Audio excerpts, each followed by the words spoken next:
Good thing about sitting here is I can see the wind blows in that way. If there's any rain coming, because to just try and upload this last bit of video, it probably gets a bit more signal. Where are we up to? Oh, that did a spurt. Right, but you've got to remember every 10 minutes I have to flip the camera over, otherwise it goes into lockdown or whatever. Whatever. Now I've just done a video, but before I actually make it live, I'm leaving. Even though every single word, you see, today I've perhaps put a good example. There's only one person in this world I care about. There's no point me caring about my kid anymore. I care about one woman who said a couple of worthwhile things. That's it. Because nobody else can say anything.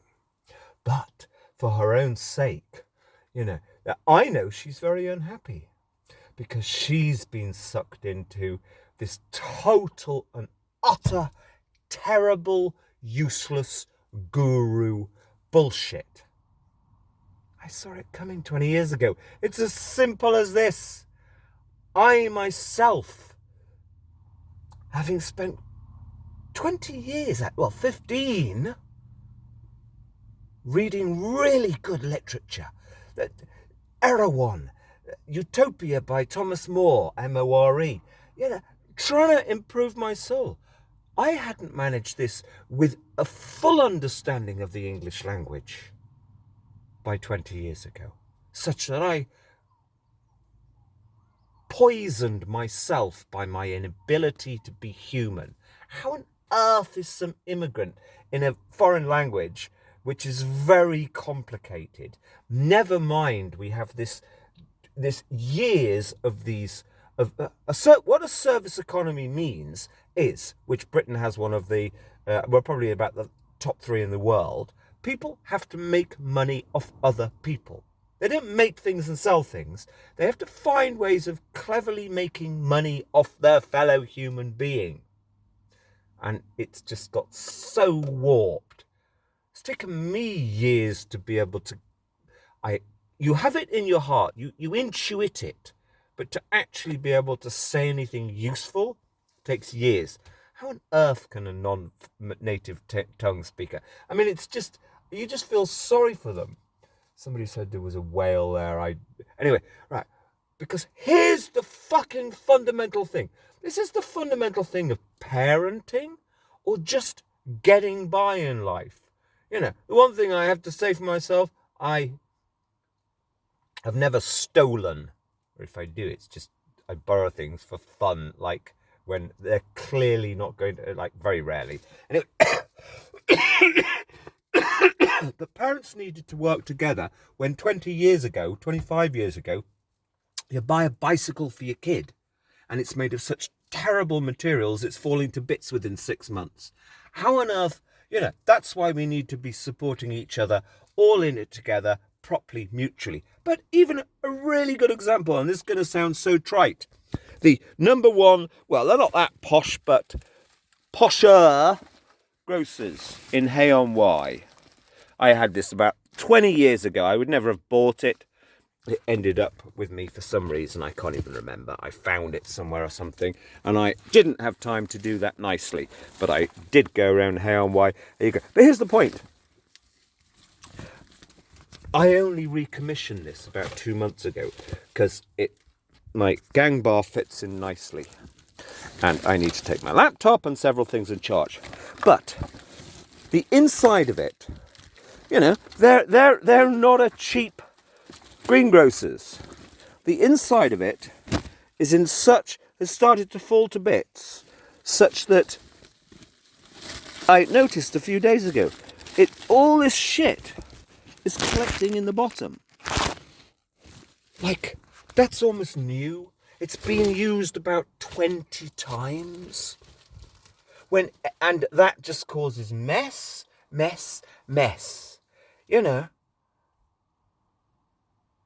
we need to be working together because we're having to fight the endless con. It's all an endless con. Yeah. And we need to work together. That's like, if I hadn't noticed that and I'd done it clean and I'd not been thoughtful of the bag and it had ended up on its side, it would have put mess all over the floor. Never mind the fact that it's going to fall to bits in 20 more uses or develop a hole. Everything is so shabby, rip-off, thoughtless, fake con. We need to work together on the few things that we can assist each other on as people. But no, nobody will talk about that. It's all about, oh, I've amalgamated the Eckhart and some creep who does a con workshop in Foulmouth because he has got nothing, because he doesn't actually want to do a real job, so he went to the Priory and recreated himself as some kind of guru. You know, I've encountered so many of these people. They're so cheap. They're all users. But it's become their religion, which stops them.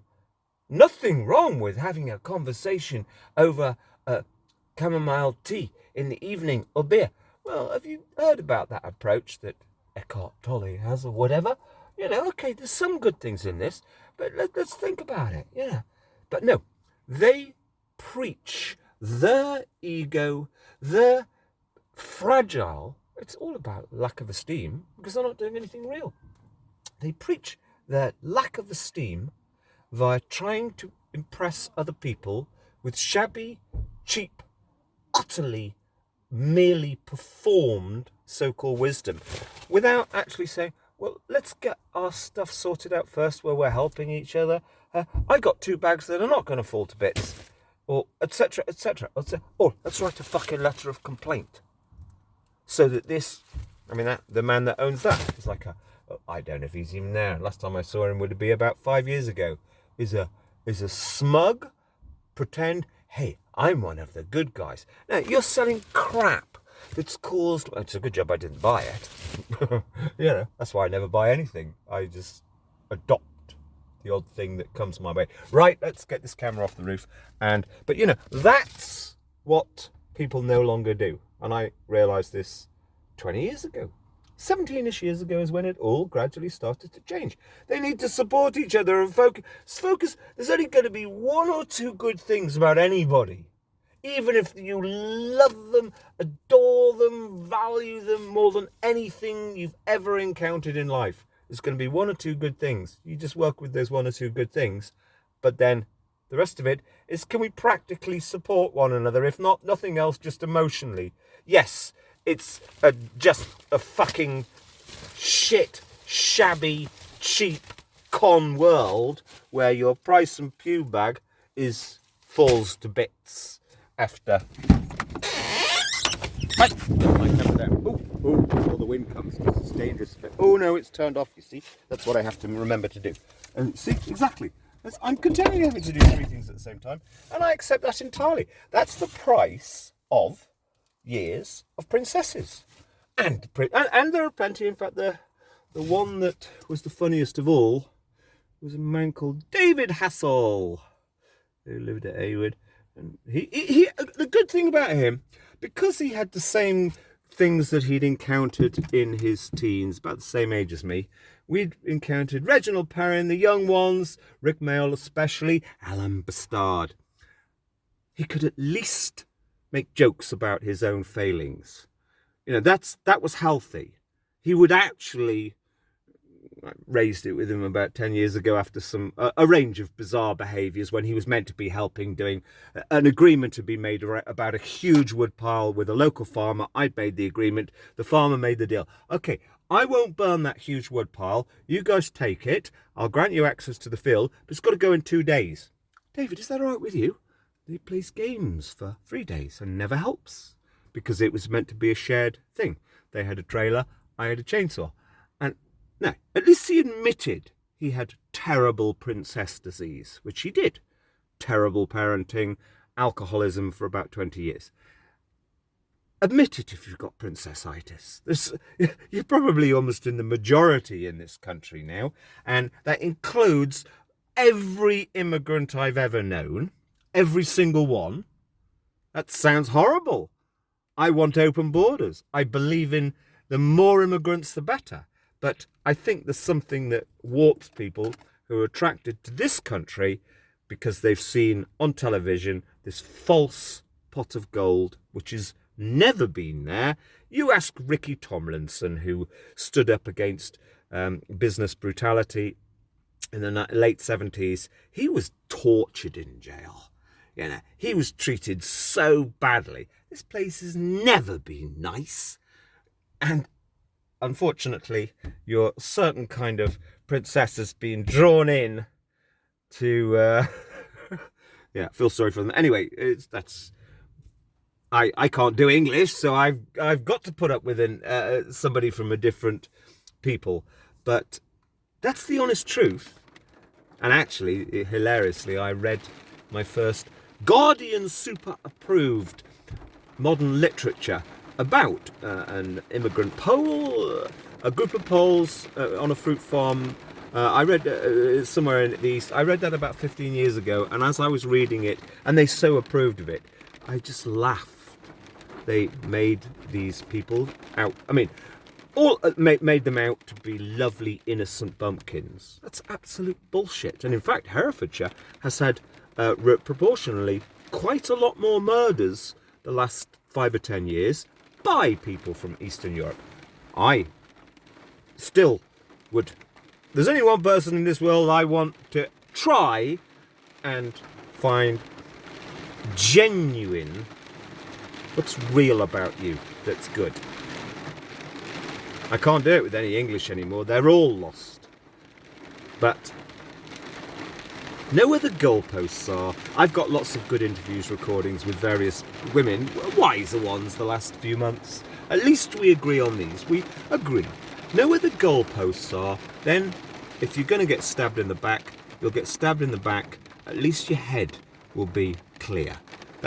And you won't be suffering stress, anxiety, or bad sleep. Know where the goalposts are. That's all. If there's one thing that every therapist, every public speaker in the world should be saying about countries like Britain, it's now nearly impossible to know where they are. That's not some cutesy postmodern condition.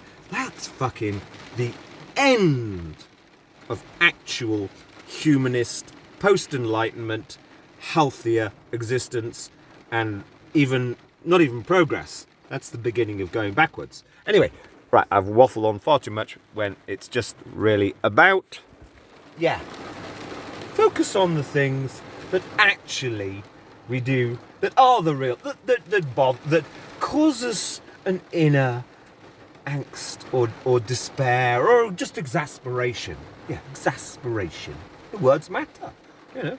Angst, despair. People don't want to be around people with angst or despair. Exasperation is a completely rational, normal, appropriate thing to feel when almost everything you ever encounter in this country, and we had the phrase rip off Britain about 20 years ago, it all continued, and just you should have your fellowship and alliance just around a few of those things before you actually just make opinions about what somebody's personality is, which I've lived with people for several years and I've no idea really what they're about. That takes years. And wise people say you never actually know. Unfortunately, it's a noble cause and wish to understand other people more deeply, because trust is the only thing that matters. Trusting somebody to be on the same side if we're both going to write a letter to Pew at Londis. You know, yet another con artist. There we go.